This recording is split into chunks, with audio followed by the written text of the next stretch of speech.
how do we begin to change our emotional state?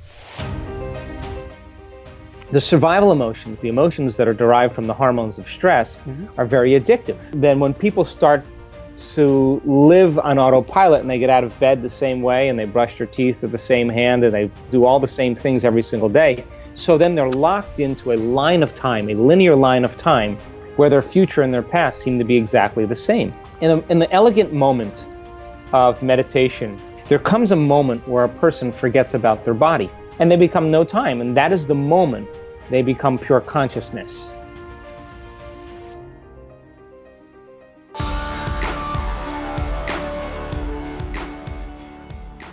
Today we'll be talking with Dr. Joe Dispenza, one of the scientists featured in the award-winning documentary, What the Bleep Do We Know?, and the best-selling author of several very special books, including Breaking the Habit of Being You, Evolve Your Brain, and his latest New York Times bestseller, an empowering book that's worth reading over and over again, You Are the Placebo, Making Your Mind Matter.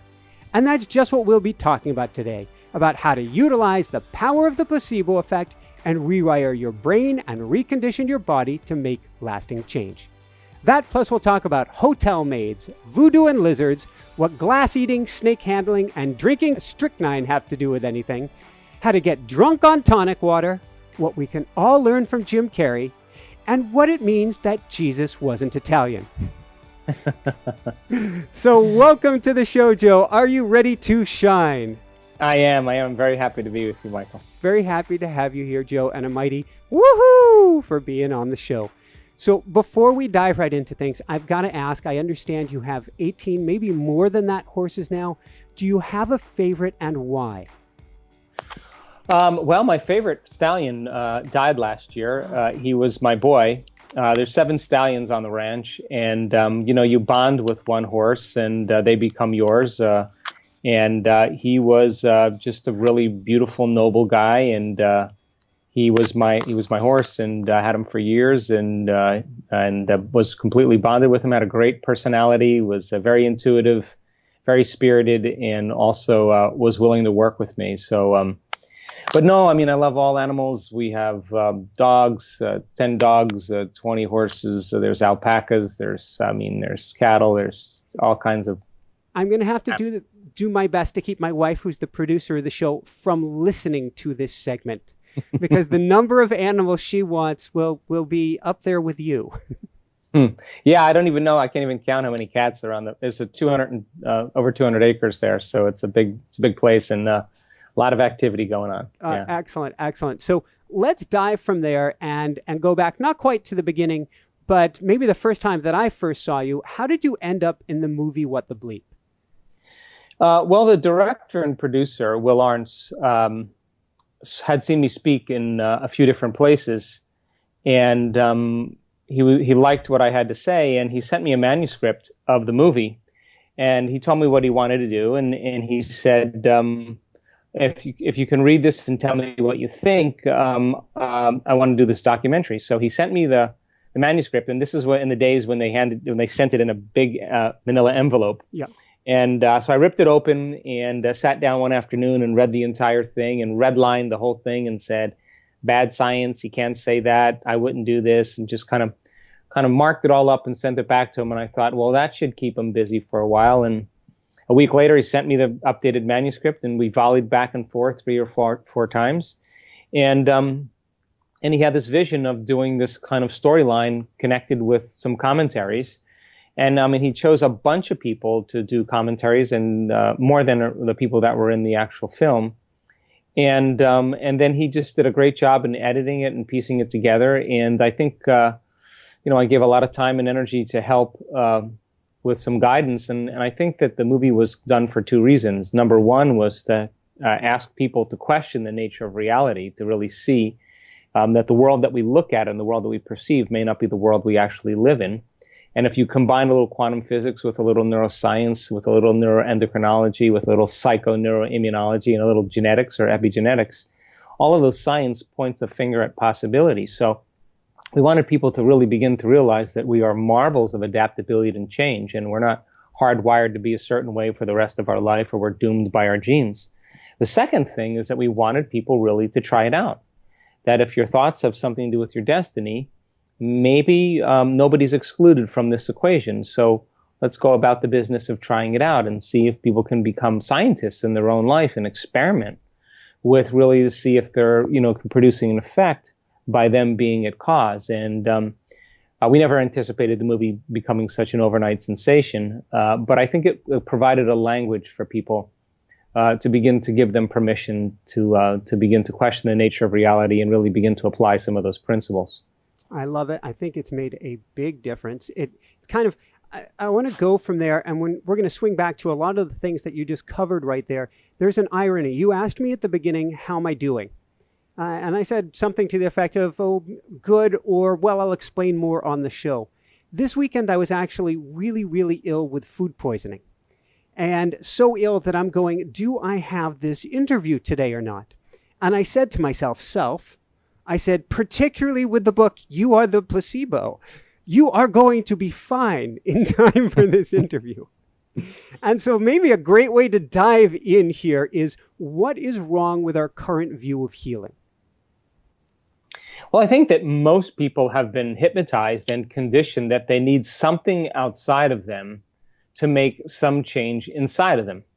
And, you take a pill and the pill makes your headache go away or takes your pain away or makes you feel better or dries up your mucus, and you take that pill again, it does the same thing. And the pill represents some type of chemical change over time that you can substitute that pill with another pill that looks like that pill.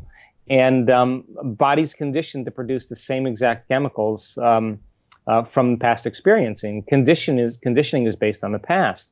But when they take the pill, then they begin to expect an outcome. And as they begin to expect an outcome, they begin to anticipate some future reality based on the past. And expectation, for the most part, is based on the future. So you have conditioning based on the past, expectation based on the future. And if you assign meaning to what it is, you say, hey, this pill will dry up your snot or make your stomach stop hurting or make your pain go away, and you have a picture and they show you diagrams of what it does, you'll begin to assign meaning to it because you'll say that's exactly what this pill is going to do. So you have an intention behind it. Well, when you combine all three of those things, you begin to condition people to expect, by them understanding what they're doing, that they can begin to produce an effect without anything outside of them. So can you take away the sugar pill or the saline injection and teach people how to do the exact same thing? And instead of relying on something external from them, they begin to rely on the innate capacities of the body to heal itself. And I'm happy to say that it's actually teachable. In a strange way, this sounds like law of attraction with a pill and then taking away that pill. Well, I think the law of attraction has been pretty much overutilized, but let's think about it like this. I mean, let's ask the question. I mean, how can you give someone a sugar pill or a saline injection or perform some false surgery or procedure? And a certain percentage of those people will accept, believe, and surrender to the thought that they're getting the actual substance or treatment. And they begin to program their autonomic nervous system to make their own pharmacy of chemicals that matches the exact same chemical they think they're taking. So the question is the inert substance that's doing the healing, or is it the thought that's doing the healing? So then that pill is a symbol, and that symbol represents a new potential in the quantum field called getting healthy. If the doctor's enthusiastic and they tell them what the pill does and the person's in the right state of mind, the person will begin to feel hopeful and inspired and start to feel gratitude and joy and start to feel free and start to feel better.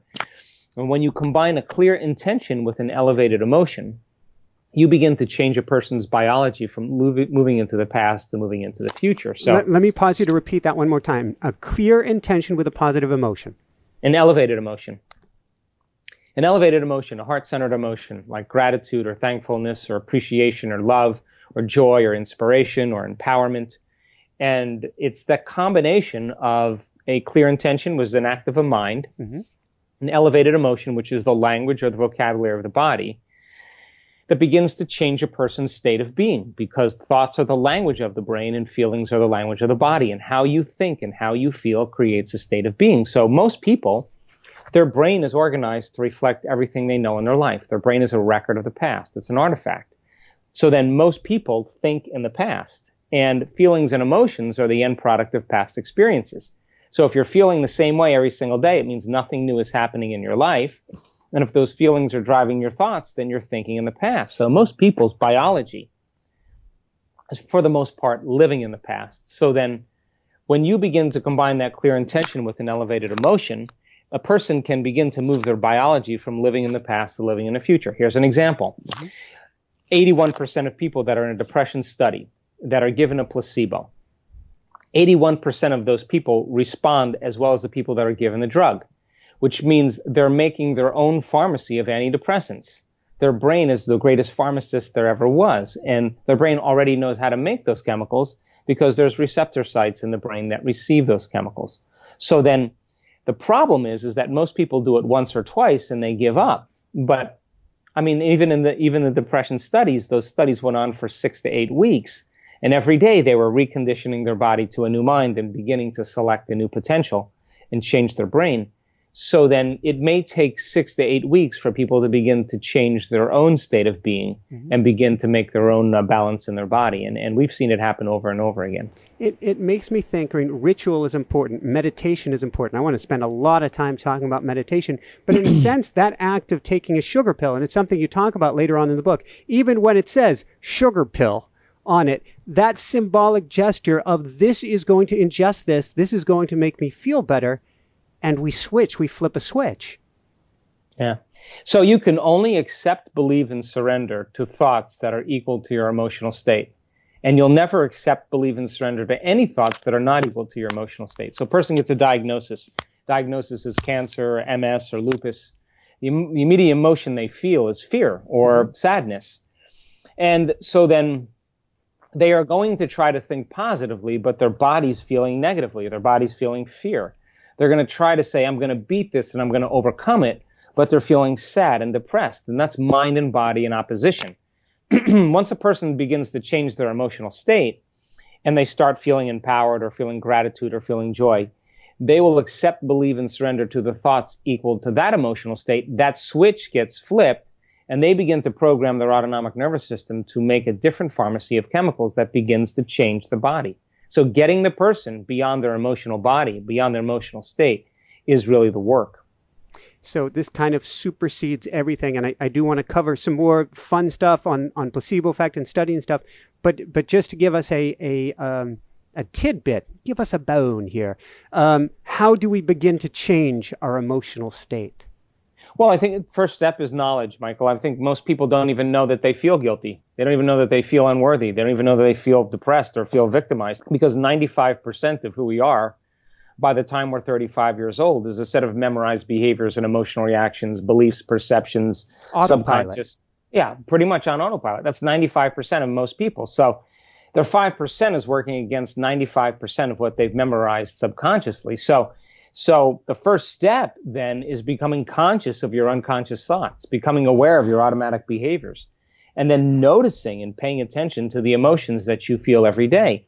And as you begin to observe those states of mind and body, it means you're no longer the program. Now you're the consciousness observing the program, and you begin to objectify your subjective self. You begin to pull out of your biology. So awareness then is the first step. So then most people, once they become conscious that they're living by certain emotions, the next question are, what are those emotions? And those emotions typically are connected to some past experience. Like, I'm this way because I got fired from my job 10 years ago. I am this way because my husband left me with 3 children. I am this way because I was in a serious accident 15 years ago. I am this way because I had this event happen to me. So then what that means from a biological standpoint is that that person has had a reaction to some experience. Once you feel a change in your internal chemistry emotionally and you feel altered, you pay attention to what caused it in your outer environment. The brain takes a picture, and that's called a memory. So then we begin to remember the reasons why we are the way we are because of the past. But if you're still living by that emotion and it's 15 years later, from a biological standpoint, it means you haven't changed. The next point is the survival emotions, the emotions that are derived from the hormones of stress, are very addictive. Anger is addictive. Fear is addictive. Sadness is addictive. Resentment is addictive. Competition is addictive. Frustration is addictive. All of those emotions that are derived from the hormones of stress give the brain and body a rush of energy. So if an addiction is something you can't stop, and you happen to have a friend or a family member who's walking around suffering every single day of their life, and you say to them, why don't you stop? Or you're in the middle of an angry experience, and I say to you, Michael, why don't you just stop being angry? If you can't stop that, then on some level you're addicted, because an addiction is something you can't stop. So when people start to understand, oh my God, I'm addicted to my own frustration, I'm addicted to my own suffering, I'm addicted to my own guilt, all of a sudden they start becoming conscious of what they're doing to their brain and body. Show them how those very chemicals downregulate genes to create disease, and then get them beyond that by doing meditation. That's the moment then all of a sudden they begin to be greater than their biology. And we've measured this thousands of times in people, and it's without a doubt, I can say this from every single cell in my being, that a person is at their absolute best when they get beyond themselves. That's the bottom line. I love it. And what I'm hearing is when you get beyond yourself, the wall drops, and that's when everything can change. 70% of the time, people are living by the hormones of stress, whether they know it or not. They're always anticipating the future based on the past. They're always having their attention on objects and people and things and places in the world, because that's where the danger is. The chemicals are jacking up their body, so their attention is on their body. So they think, based on their own experience, that they're their body, but they're not. They believe that they're their identity that's connected to relationships of people and things and places in their life, but they're not. Then when people start to live on autopilot, and they get out of bed the same way, and they brush their teeth with the same hand, and they do all the same things every single day, and they've been doing that for 20 or 30 years, for the most part, then their body's on autopilot. It's in a predictable future based on what it's done in the past. So very few people are in the present moment. So then they're locked into a line of time, a linear line of time, where their future and their past seem to be exactly the same. So not a lot of people are present or in the present moment. And if you're not in the present moment, I assert that you're running some type of program, which means you're not present. The body's already programmed to be in the future or in the past. So then in the elegant moment of meditation, and we can predict this now on a brain scan, there comes a moment where a person forgets about their body. They forget, they're so involved in their inner world that there is no body. They forget that they are an identity. They're not paying attention to the people they know and the places they go and the things they have to do or the things they own. They become no one. They become no thing. They go to nowhere, and they forget about their appointments and their past, and they become no time. And that is the moment they become pure consciousness. That is the moment that they begin to disconnect from their biology. And who you are, to answer that question, is a consciousness that's manipulating the brain and body to produce different levels of mind. And only when you are pure consciousness can you begin to change your body. Only when you are beyond your body can you heal your body. The body can't heal the body. You have to get beyond your body to heal your body. In order for you to create some new experience in your life, you got to get beyond the problems in your life. In order for you to create some new future event in some future time, you got to get beyond predictable linear time. And so if you're going to heal your body by thought alone, if you're going to create some experience in your life by thought alone, if you are going to create some new event in your future by thought alone, then you have to become thought alone. And that is the moment when you become pure consciousness, where you are nobody, no one, no thing, no where, and no time. That is the moment that you're no longer constrained by those laws. That is the moment your consciousness, free-willed, subjective human consciousness, merges with the quantum field, the objective universal consciousness. Mm-hmm. And when they come together and you come back to awareness, you take a piece of it with you and you become more like it. You become more willful. It has an amazing will. You become more mindful. It has an infinite mind. You become more conscious. It has a great consciousness. You become more loving. It's a lover of life. You become more giving. It's a giver of life. Its nature becomes your nature. And so teaching people how to do that is the art. So then when you understand that we now know that there's certain ways to do that help people get there faster. I'm going to have to call this a woohoo moment when you reach that place. It sounds like, in a sense, one way to think about it is we're stuck, we're anchored, we're this giant block of granite, we're completely immovable until we pump in, I don't know, hydraulics, water, whatever it is, and we get this thing floating up above it, and then all it takes is a tiny little push with a finger, and it's going to completely shift. Exactly. And I think that getting people, look, we just did an event in Munich last weekend, or the weekend before last. And, we had a large community of people in this event, over 700 people. And by that, we started on Wednesday. By that Friday, they broke through. And when that occurs, not only is the person's energy changing, but the energy of the entire room is changing. We're measuring that. And now all of a sudden, boy, there's available energy for healing. There's available energy for creating a future. There's available energy for healing past scars and traumas. There's an available energy to do really supernatural and uncommon things. And I think that as we kind of make that journey deeper into that quantum field, or that as a that realm of possibility, I think that when we keep doing that, I think we carve a path really in our brain neurologically, like we're creating a highway to get there. And I think it's a skill. The more you practice it, the better you get at it.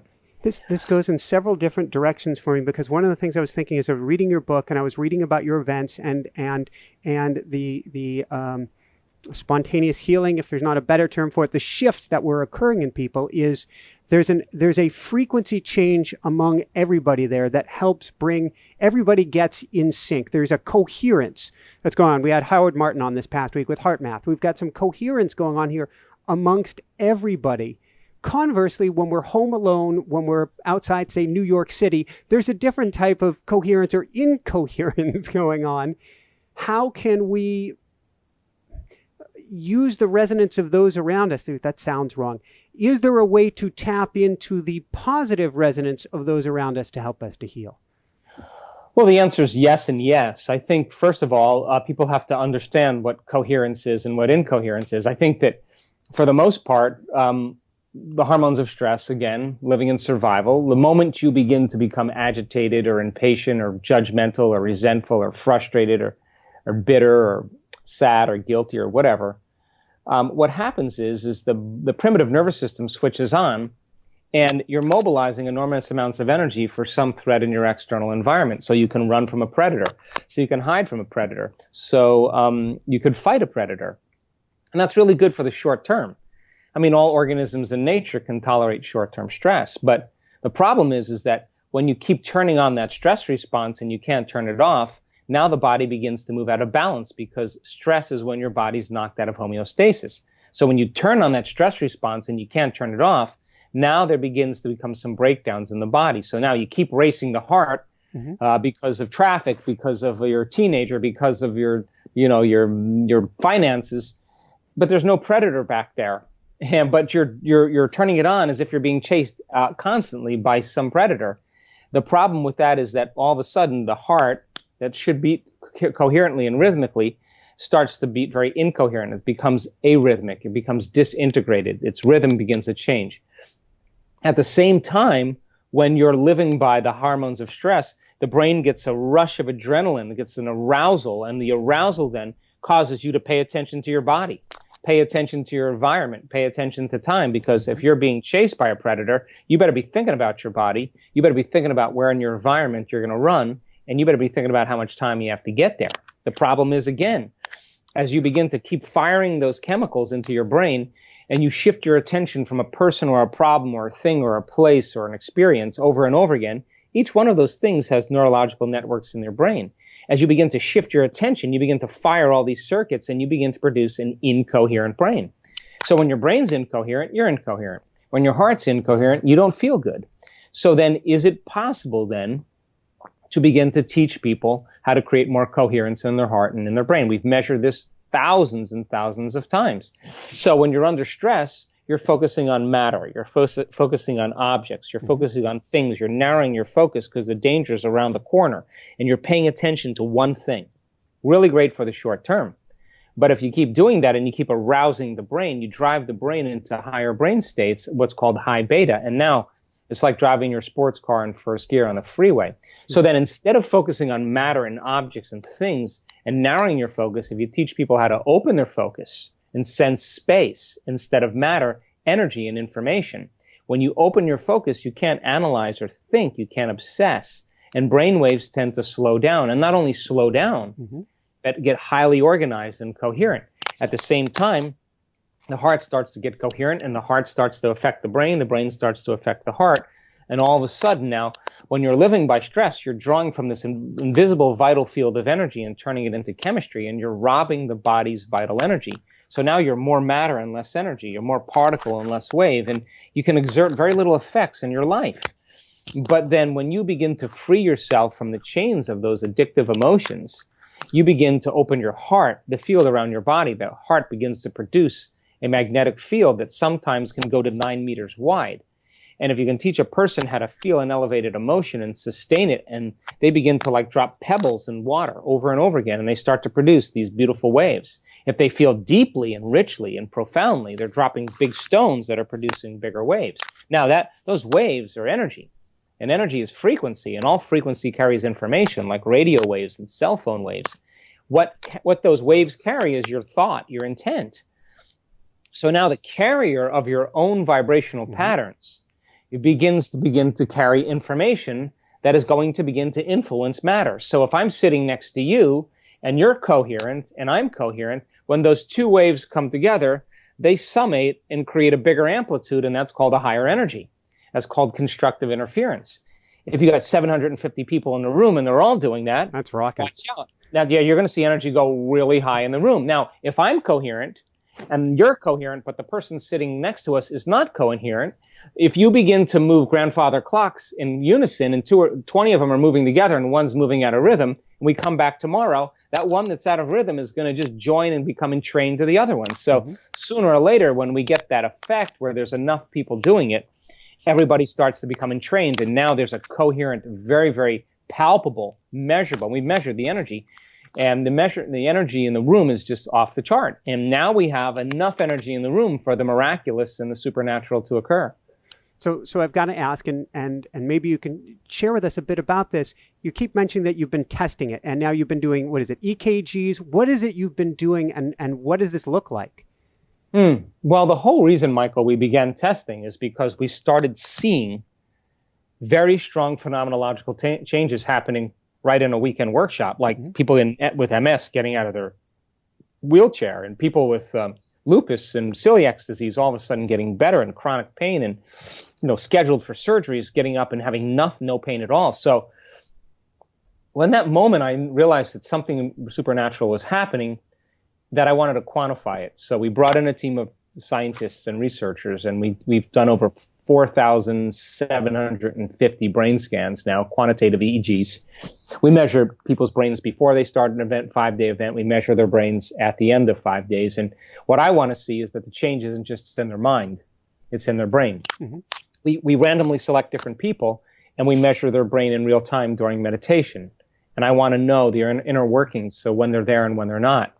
And we've just gained a tremendous amount of knowledge about that state. We have people wearing HRV monitors. We tape them to their chest. We partner with the HeartMath Institute. We've been working with them for 3.5, 4 years now. They're good friends of mine. And we've measured, thousands and thousands of hearts. And we want people to regulate and sustain brain coherence and heart coherence. So we can say to the person, hey, you know what, Michael, you're doing it. Or, hey, Michael, you know what, you're actually not doing it. And let's get you trained here to be able to do it. We measure the energy around people's bodies. We measure the energy centers of their bodies. We measure the energy of the room. We measure epigenetic changes in urine. We measure simultaneous heart coherence amongst 50 people to see if 500 or 700 people can affect 50 or 70 people wearing HRV monitors and begin to influence their autonomic nervous system while they're just sitting there relaxing. If the person begins to create an elevated emotion and begins to send the intent for the greatest good of the people wearing the heart rate monitors, will they all go into heart coherence at the same time? The answer is yes. So we've done a tremendous amount of research. What's been most, I knew about Dr. Fannin, if I get his name right. I knew about the HRV and some more of this, but this is huge. What's been the most mind-blowing to you? Wow. Okay, I'll tell you exactly what's rocked my world more than anything else. And as a matter of fact, it's so supernatural that I'm going to write another book on it. We have seen, there comes a moment in a lot of our workshops where people start to have very profound internal experiences. like full-on IMAX experiences. And I always wondered if that could be measurable. So if you look at a strip chart of a brain scan, you see a brain scan like this, and you see brain waves like this, and they're moving, and you see alpha, and you see beta, and then you see theta, and you see delta, and you can see, 16 to 20 leads on the brain. You can see the front of the brain, the side of the brain, the back of the brain, the top of the brain, and you can measure what's going on in the person's brain. Well, we've got so many studies where all of a sudden we're seeing the slow change, and all of a sudden, imagine grabbing a handful of Crayola crayons and just going like this up and down the entire brain scan. You can't see anything. As a matter of fact, you can't even measure that because it looks like a snowstorm. And whatever's going on between that person's ears in that moment is absolutely real. In fact, they're having a full-on sensory experience without their senses. It is more lucid and more real than anything in your external environment. And we've seen that so many times. Now, when a brain circuitry fires, a cluster of networks of neurons fire, normally we produce about 40 microvolts of energy. So 10 to 60 is usually normal. 40 is about the normal. Mm-hmm. Right now, we're probably doing that. But when we started figuring out how to measure this, and we figured out how much energy was in the brain, we were measuring 1 million microvolts of energy, 2.5 million microvolts of energy, 4 million microvolts of energy. That's 100,000 times normal. That person's brain is producing a whole new stream of consciousness, and whatever's going on between their ears is where reality is. And that, we take the person out and we say to them, so what happened? And they just are in tears and they say, oh my God, I just had the most profound experience. Now, if experience enriches the brain, mm-hmm. and experience produces an emotion, they're rewriting their biology in 1 second. And what's cool about it is that the neuroscientists, neuroscientific community that's come and studied our work in our events said, oh, that person's having a seizure right now. They're having a seizure. And we kind of look over at the person. She's got tears of joy rolling down her face. She's got a big smile. And we're saying, really? She doesn't look like she's having a seizure to me. She looks like she's doing really good. So we measure her HRV. She's wearing an HRV monitor while she's producing 1 million microvolts of energy in her brain instead of 40. And we say, we look at her HRV measurements and we see that her brain is in love with, her heart is in love with the experience. Her heart is in coherence for the whole entire hour. If she was having a seizure, her heart would be going crazy. So the mystical moment is being defined. It's being quantitatively studied. And now we're learning how to induce that state for people. And I'm telling you, you have one of those experiences, just one, and you can't ever go back to business as usual, ever. And you can't say that the person can't make their brain do that. It's actually happening to them.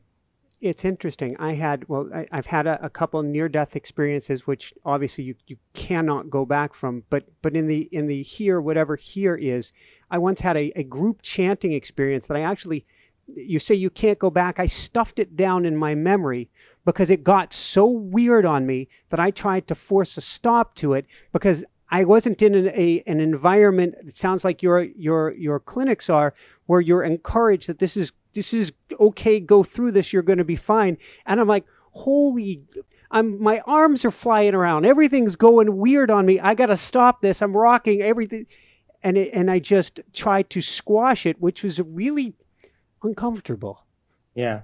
Yeah. And, people say they want the unknown and they want the mystical. But I'm learning that a lot of people want it on their own terms. And a lot of times an unknown is you can't predict it. And it's going to be, for a lot of people, it scares them, and so we work pretty diligently with our students, and we ask them, of course, we prepare them that when the unknown happens to surrender to it. And when they finally do, this is the other outstanding thing, like I used to think that delta brainwaves was deep sleep. Mm-hmm. Now we're seeing people producing millions of microvolts of energy, and they're in their deepest, their body's sound asleep. But their brain is fired up. So there's no resistance. They're surrendered to such a degree that the body is out of the way. And we know this, that when people start to have those transcendental moments and they start to resist or they start to contract, their brainwaves move up into alpha or higher into beta, and that's the moment they lose it. So bottom line is, when the mystical happens or when the unknown happens, surrender to it, because it'll always be the ride of your life. Woohoo!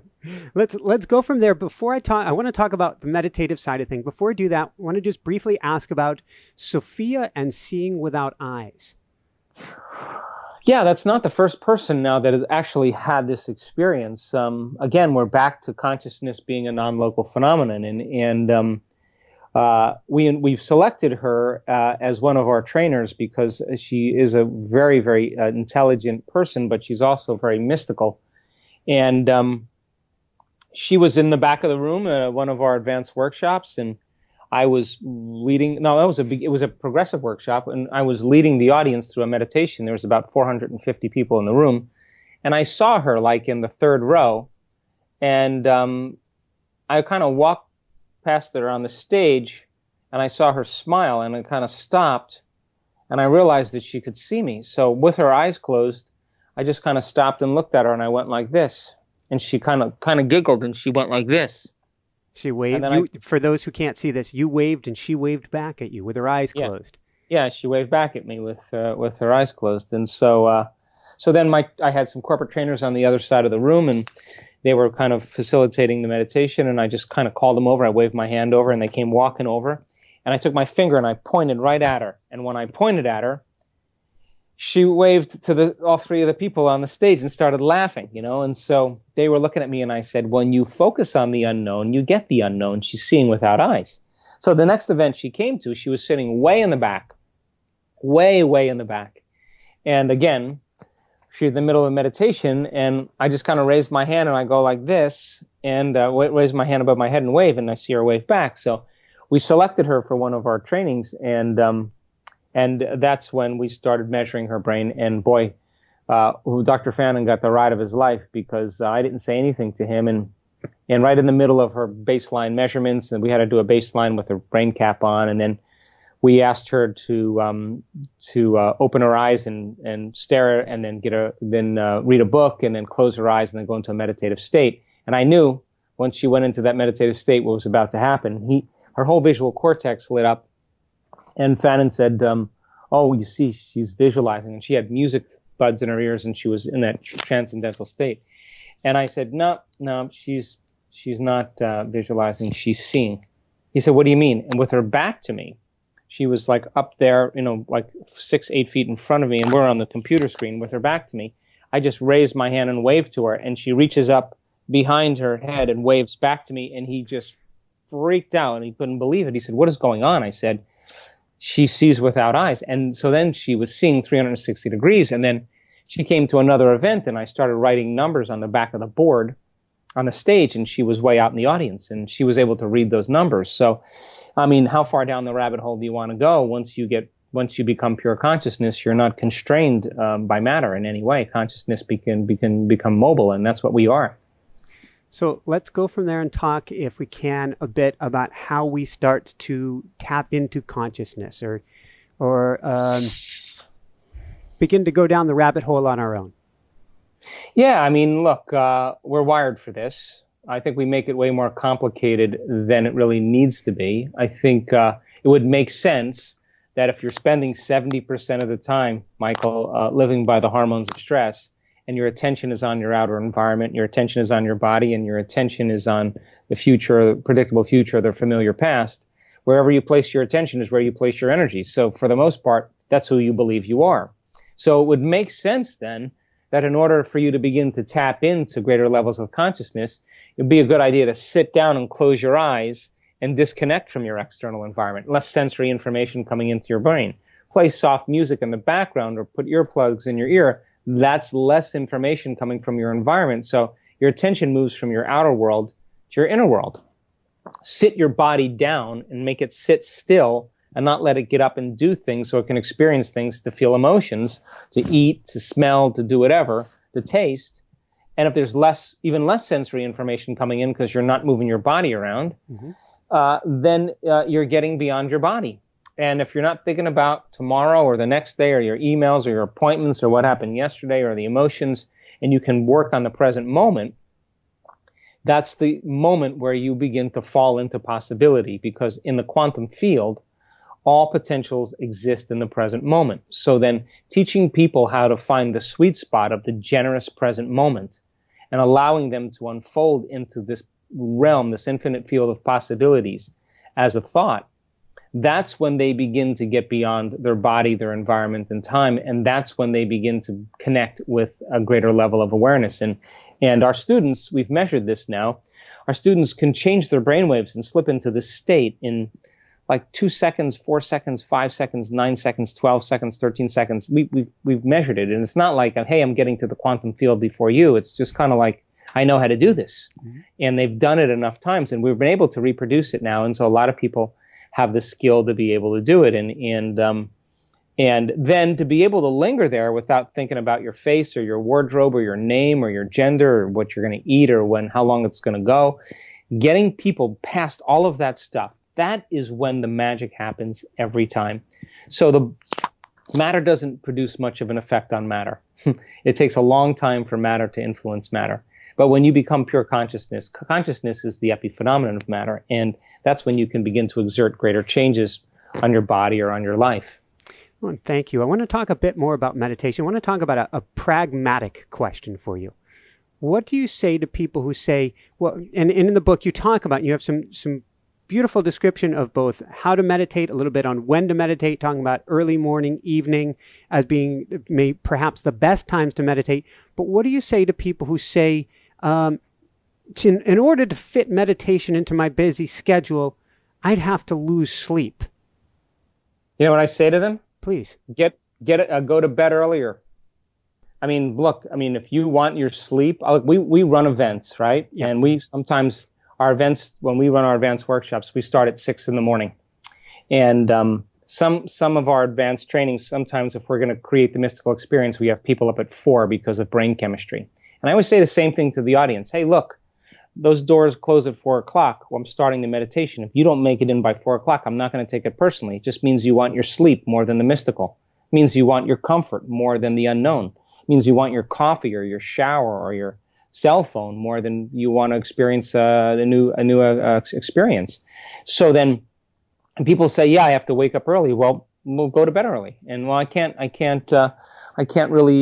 make time for it. Well, then that's a good reason why nothing will ever change in your life, because you probably don't have a lot of time for anything. So then make it a priority, and then, get out of bed. Don't meditate in bed. Get out and go sit somewhere and do it properly. And we've just replicated this model so many times over and over again that when people actually finally start to do it, they realize the hardest part of all of this is making the time to do it. Making time for your precious self to be a work in progress, to really invest in yourself, is to invest in your future. And I always say the same thing. Either you're going to be defined by a vision of the future, mm-hmm. or you're going to be defined as a memory of the past. And when you stop creating, it just means you love your past more than you love your future. That's it.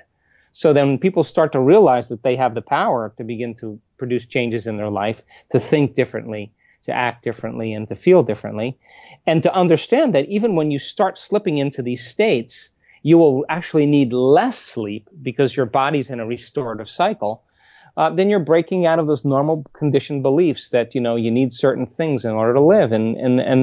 And that's because you're studying normal. And what the hell is normal anyway? I don't even know what that is.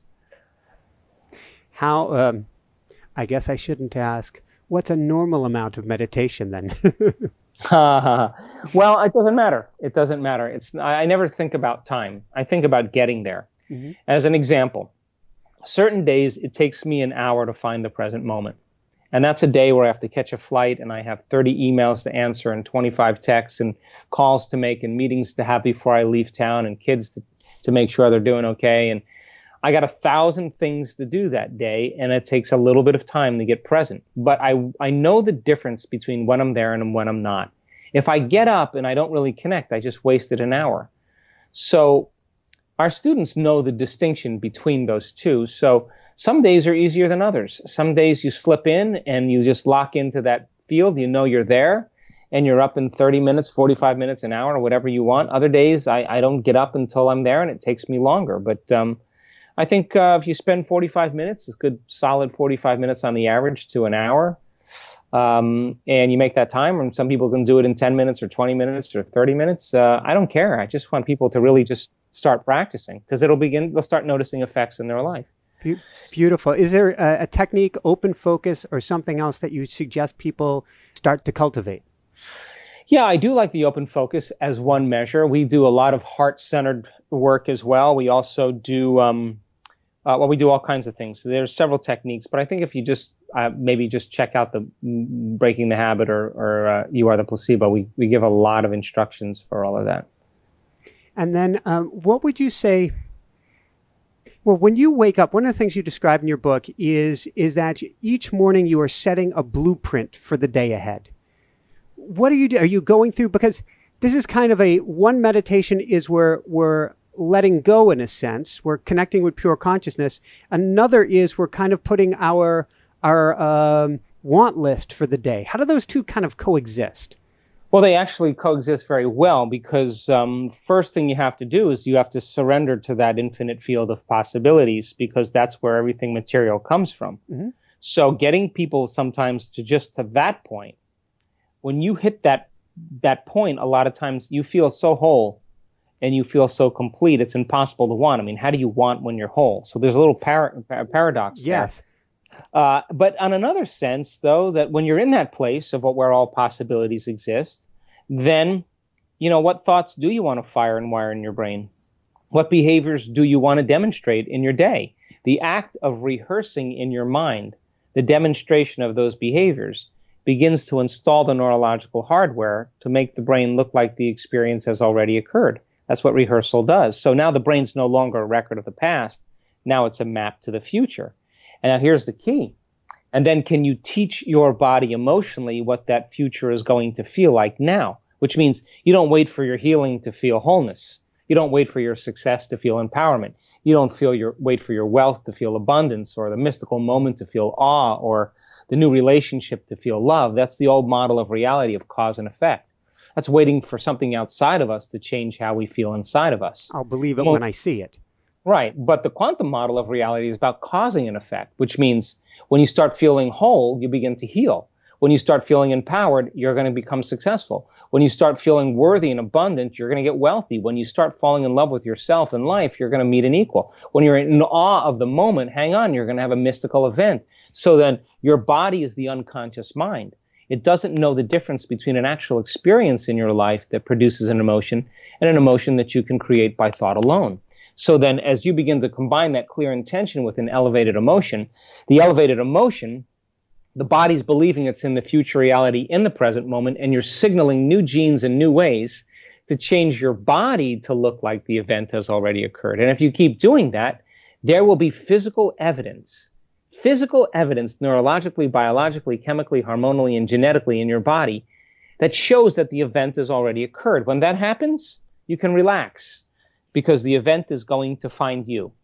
And it's going to come in a way that you least expect. That's the beauty of the unknown. If you can expect it, it's nothing new. It's got to surprise you. It's got to rock your world. It's got to catch you off guard. And it has to leave no doubt that what you did inside of you produced some effect outside of you. That's the magic. Woohoo! So what advice would you give to parents today to help their kids to tap into this? Well, we just did a fabulous teen workshop just this weekend in Austin, Texas. We had 100 kids there. And boy, these kids they were so amazing, Michael. We had a big staff meeting this morning, and I briefed my whole staff, and half of them were crying. I mean, it was spectacular. Kids don't have the baggage that parents do. I mean, they just get it. As a matter of fact, when they start figuring it out, they start thinking about their parents and thinking, what are you doing? I mean, if you know this, why aren't you doing it? And I was on the phone last night with a 16-year-old kid, and he's 16 going on master. This kid he's been in my work since he's been 7 years old. Mm-hmm. And I mean, I have the most incredible conversations about quantum physics and multiple worlds theories and neuroscience. And this guy he's all in. And so children, they don't really pay attention to what you say. They pay attention to what you do because of mirror neurons. And so the greatest way to teach your children is to be the example of everything you want them to be. Number one. Number two, teach your kids how to be emotionally intelligent. Teach them how to shorten the reaction time to events in their life. If they can't shorten their emotional reactions, and those emotions last for days or weeks or months or years, then they're in their past, because emotions are their past. And that's when they get stuck. Show them by very simple ways, simple instructions. Pick something that's within the realm of their acceptance and have them start working on it every day. And just see if they can produce an effect. Get seeds, place them in different pots. Have little kids put all of their negative emotions in one seed, put all their love and nurturing and kindness in another seed, and don't pay attention to the other seed, and have them do it for 10 minutes a day. And at the end of a week or 2 weeks, the seed that's getting all the hatred and the anger and all that stuff gets maggots and dies. The seed that's getting all the love and the nurturing, the coherent energy sprouts 2 weeks before it's supposed to germinate. The other seed is somewhere in between. Children, you give them the facts, they interpret the laws. That kid, when they start feeling angry, will think about that seed and they'll say, no, living by this emotion isn't loving to me. My daughter said it when she was a little girl. I watched her little brain turn, and I saw her getting frustrated, and I just watched her stop and think about those seeds, and she said, nope, living by that emotion isn't loving to me. And now she's 26 years old. She was 6 years old at that time, and every decision she makes at this time in her life, she asks her question, will this be loving to me? I mean, they figure it out. They get it. Woohoo! So, question we have, so a few quick wrap-up questions. First one of my favorites. What personally brings you the greatest happiness, or what I call the woohoo factor? Oh, without a doubt, watching human transformation. I don't think there's any greater gift than to help people. I think we're innately wired to nurture and to care and to give. I think that's what we are. I think everything around us confuses us into feeling separate and competitive and hateful and fearful and judgmental and suspicious and prejudiced, all those things that the news and the media remind us of. But I mean, my greatest joy is witnessing human transformation, to contribute in people in that way. And boy, I tell you, I've seen some of the most amazing stories and healings and transformations in people. And I say to my staff, this is why we do what we do, for those people. And it's the greatest gift for me. It's the greatest feeling I've ever had. Awesome. What's the most exciting thing coming up on your radar? Wow. Well, we're going to publish a study. Took 120 people and we measured their cortisol levels and their immune response. We were measuring a chemical called IgA, immunoglobulin A. And when cortisol levels go up, Michael, the immune system goes down. And so we took 120 people and we measured their cortisol levels at the beginning of a 5-day event. We measured their IgA levels. We put them through 4 days of training. We had them elevate their emotional states. And I wanted to see if they created an elevated emotion, if their cortisol levels would go down and their immune system would go up. And amazing, at the end of 4 days, their cortisol levels diminished 3 standard deviations. And their IgA levels went from 52.5 to 87. That's epigenetic changes. That's scientific history. And IgA is the primary defense against bacteria and viruses in your body. It's better than any flu shot. So in 4 days, people were able to stimulate their immune system. Now, as a result of that study, we'll publish a paper. As a result of that study, we are going to measure the 25,000 different genome sequences in our students. And next year, we're going to measure telomere lengths in all of our students, and to see if we can reverse their age. Awesome. And it's just the beginning. Awesome, awesome, awesome. So, yay, because you're connecting things that they said could not be connected. You're connecting those dots. Yeah, and here's the inspiring part for me. You don't have to be a Buddhist monk. You don't have to be a minister. You don't have to be a nun with 40 years of devotion. You don't have to be a rabbi.